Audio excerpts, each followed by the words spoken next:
હા, હવે મિત્રો માનો કે 1 થી 9 સુધીની સંખ્યા આ સ્ક્વેરમાં લખવાની હોય તો એક સંખ્યા એક જ વખત વાપરવાની, પણ તેનો ત્રાંસો, ઊભો, આડો, સીધો સરવાળો એક જ થવો જોઈએ.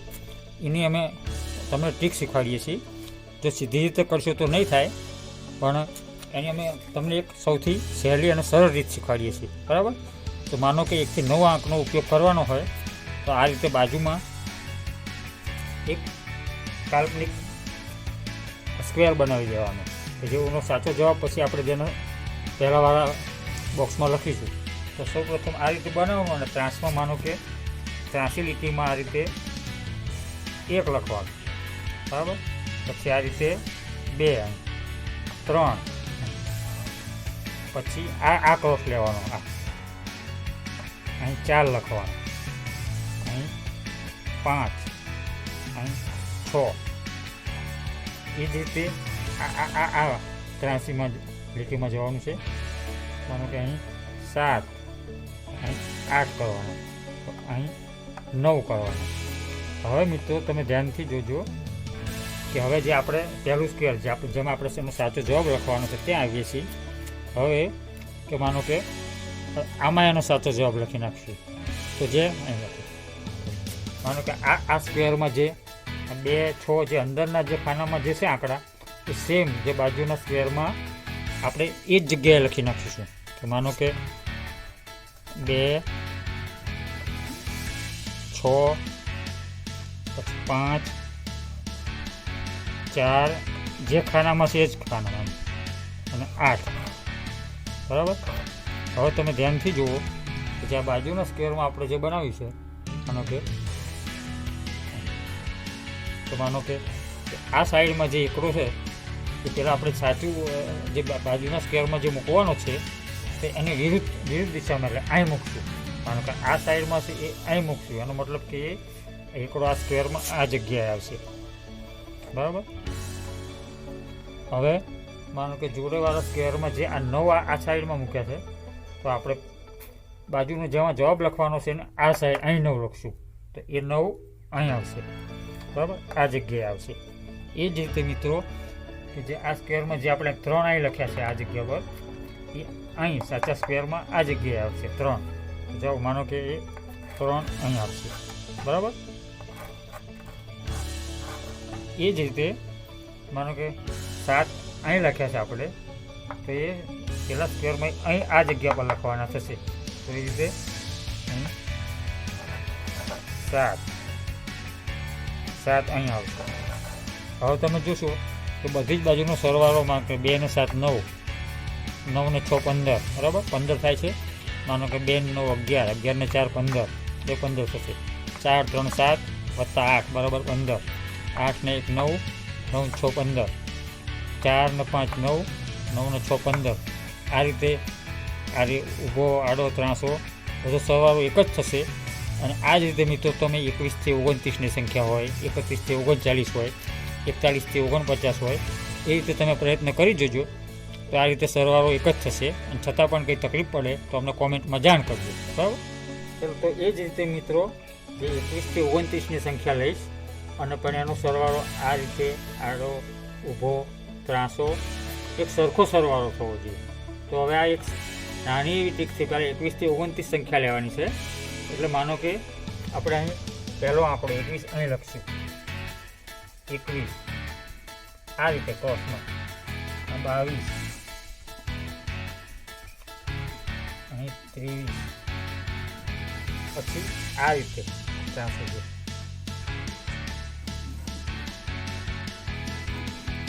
24 અને 25 લખીશું. આ જગ્યા પર 26, પછી આ રીતે લેવાના 27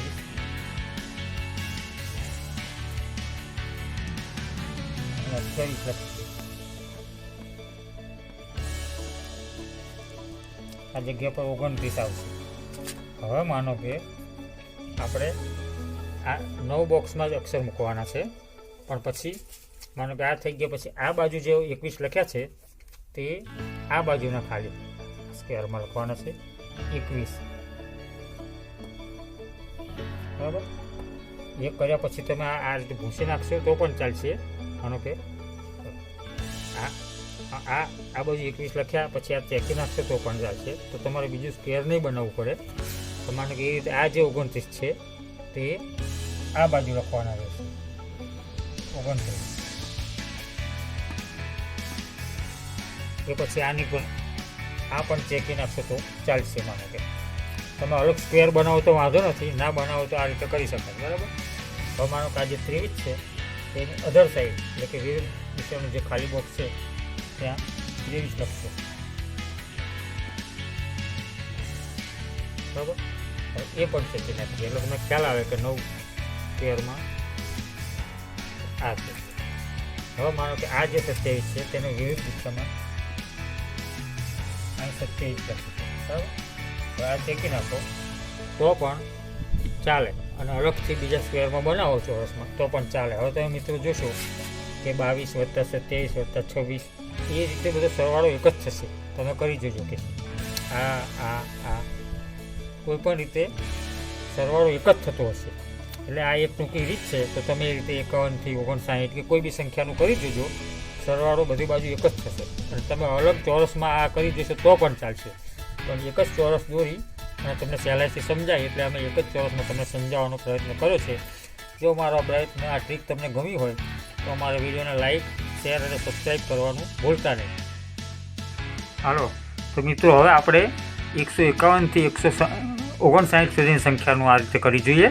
પણ ધ્યાન રાખજો કે ક્રમશઃ સંખ્યા લખવાની છે. 151 થી 152, 153, 154 ક્રમમાં કોઈ ફેરફાર કરવાનો નથી, તો એક સરખો સરવાળો આવશે. હવે આપણે જોઈ જોઈએ કે ચલો અહીં મેં શીખવાડ્યું એ પ્રમાણે અહીં આપણે 151 લખીશું, 151.